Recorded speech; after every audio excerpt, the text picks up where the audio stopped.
नमस्कार साथियों, आपका स्वागत है हैप्पीएस्ट वे ऑफ लाइफ के एक दूसरे भाग में। यहाँ पर मैं अपने दोस्त सिद्धार्थ शुक्ला की कहानियां आपको सुनाऊंगा। तो शुरू करते हैं। हम में से शायद ही कोई ऐसा होगा जिसने कोई काम करने से पहले संकल्प ना किया हो, लेकिन क्या आप सभी उस संकल्प को पूरा कर पाए हैं? हाँ, कुछ ने पूरा किया होगा और कुछ नहीं कर पाए होंगे। अब हर किसी की अपनी एक वजह होती है संकल्प पूरा ना कर पाने की, लेकिन काम पूरा ना होने पर परेशान तो हर कोई होता है। उस परेशानी के बारे में सोचते सोचते वो इतना उलझ जाता है कि उसे उस परेशानी को खत्म करने का विचार भी नहीं आता और वो अपना भला या बुरा भूल जाता है। और अगर वही व्यक्ति अपनी असफलताओं का परिणाम छोड़कर अपनी असफलताओं के कारणों पर विचार करना शुरू कर दे तो उत्तम होगा। जो व्यक्ति असफलताओं के बाद परिणामों के बारे में सोचता रहता है, वही व्यक्ति मानसिक दबाव को अपने ऊपर उत्पन्न करता है, फिर उसी के बारे में सोचते सोचते अपना आपा खो देता है, जिससे अनेक प्रकार की बीमारियों से ग्रसित होकर और अंत में आत्महत्या जैसे खतरनाक काम करता है। यदि व्यक्ति अपनी असफलताओं के कारण पे चिंतन करे तो उसके पास लोगों को जवाब देने के लिए समय ही नहीं होगा, क्योंकि कारणों पर चिंतन करने से वो अपनी असफलताओं को सफलताओं में बदलने के लिए निकल पड़ेगा। क्योंकि ये बात तो एकदम सच है कि 4 कदम आगे कूद लगाने के लिए कुछ कदम पीछे से जोर लगाना पड़ता है।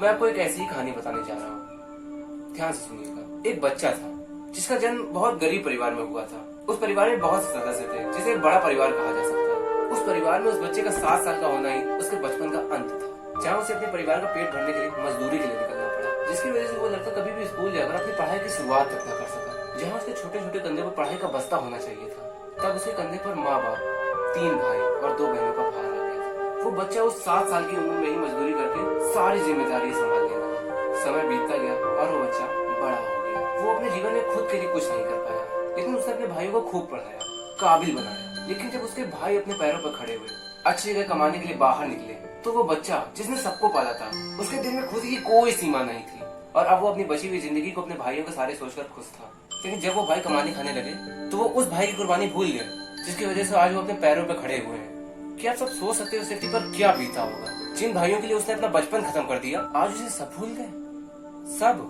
किसके सहारे अब वो अपना पेट भरेगा? किसके सहारे अब वो अपनी जिंदगी जिएगा?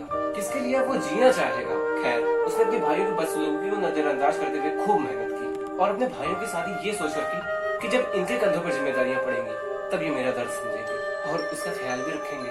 लेकिन वो भाई, शादी के बाद तो उसने अपने भाई ही को घर से निकाल दिया, जिससे उसके परिवार को रहने में कोई तकलीफ न हो। बेचारा वो अपने भाइयों के इस बर्ताव को भी सहते हुए घर से निकल गया। यहाँ पर अगर लेखक की माने, मेरे दोस्त की माने, तो उसको अपने भाइयों से लड़ना चाहिए था या सुसाइड कर सकता था वो, लेकिन उसकी सोच कुछ अलग थी। तो चलिए अब आगे बढ़ते हैं। उस बेचारे ने अपना पेट भरने के लिए मजदूरी करनी शुरू कर दी, फुटपाथ पर अपनी रातें बितानी शुरू कर दी। दिन भर की थकान से उसे एहसास ही नहीं होता था कि वो किस हालात में लेटा हुआ है। ऐसा करते करते वो बुढ़ा हो गया। अब तो समय और सामर्थ्य दोनों उसके हाथ से जा चुके थे। लेकिन दोस्तों एक बात, उसने मजदूरी करते करते घर बनाने की कला को बखूबी सीख लिया था, लेकिन अब उसके हाथों में इतना जोर कहाँ था जो खुद का पेट भरने के लिए ईंट भी लगा सके। लेकिन तब भी उसने हार नहीं मानी और खुद का पेट भरने की आस में कुछ न कुछ करता ही रहा। उसके भाइयों ने खूब कमाया और अपने परिवार में ही डूबे रहे। वहाँ उनका भाई अपना पेट भरने के लिए जी जान लगा रहा था। लेकिन दोस्तों कहते हैं ना कि जो खुद को हारा हुआ नहीं मानता उसे भगवान भी नहीं हरा पाते। ऐसे ही समय के साथ साथ आसपास का वातावरण भी बदलने लगा और देखते देखते बड़े बड़े घरों का निर्माण होना शुरू हुआ।